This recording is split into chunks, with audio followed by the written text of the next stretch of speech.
all the time acting as if everything was fine, nothing to worry about here, while wishing she could evanesce into the community.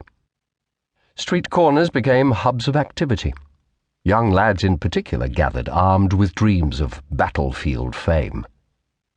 Women were here to offer their bodies to soldiers and those few travellers with money. Beautiful enough to make a living, but not enough to marry wealth, their place in the economy was unknown, and they each stood alone with expressionless gazes that said too much. Nearby, wine bladders exchanged hands for a little coin. Even the children were drinking to keep warm, but this was a festival night, and so the people of Folka didn't mind. Pappas scanned the town cautiously. Every detail mattered to her. It could be the difference between dying and getting home to Villjamur. Despite the eddies of locals that crowded her with a dirty intensity, she felt utterly lonely, a sensation that only heightened her fear of being murdered. Nights like this made her question her path in life, question who she was and where she'd come from, and if her life would amount to anything more than power and secrecy. Power in secrecy. A man through the darkness. Was that him? Perhaps her route across Folka was too obvious. It was meant to be hectic here, provide her with some sort of cover. Should she rip through empty space, he'd find her quickly, if he was as good as she thought. He'd sense where she'd left, all right, sense where she'd gone, and he'd be waiting for her, waiting to beat her unconscious. Besides, you couldn't travel that far in one go, not if you weren't familiar with the surroundings. For all she knew, she could reappear over the sea, and then drown in icy water. Relics couldn't get you out of every situation, because life just wasn't that considerate. A clamour of armour meant the Jamur soldiers were leaving the town to prepare for their coastal raid. She weaved through thinning tides of locals in their weather-faded clothing, wanting to be lost in their simple throng.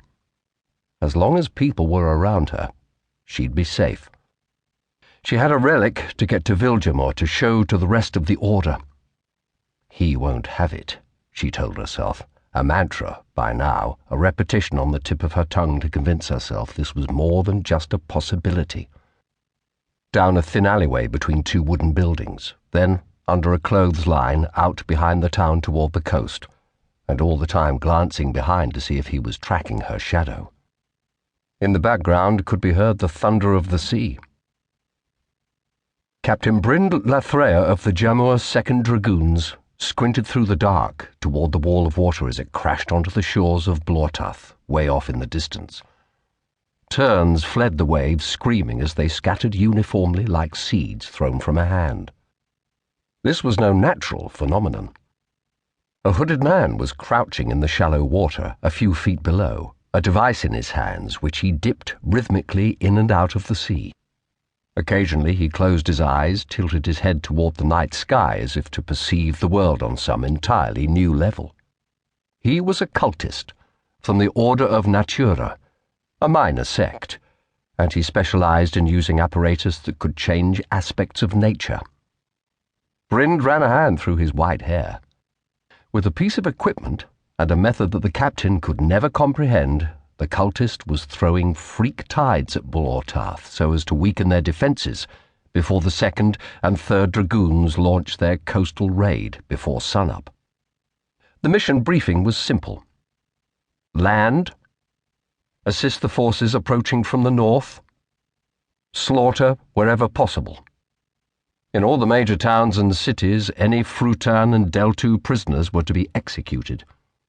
As a lesson to prevent other tribes from uniting against the Jamur forces, the Emperor Johin requested that no tribesman should remain alive.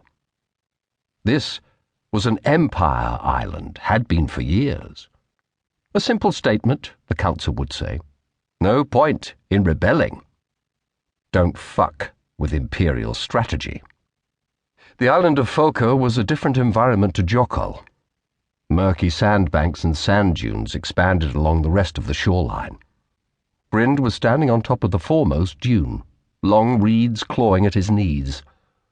Lichens smothered a few stray boulders. Everything here was a fraction wilder, not like the civility of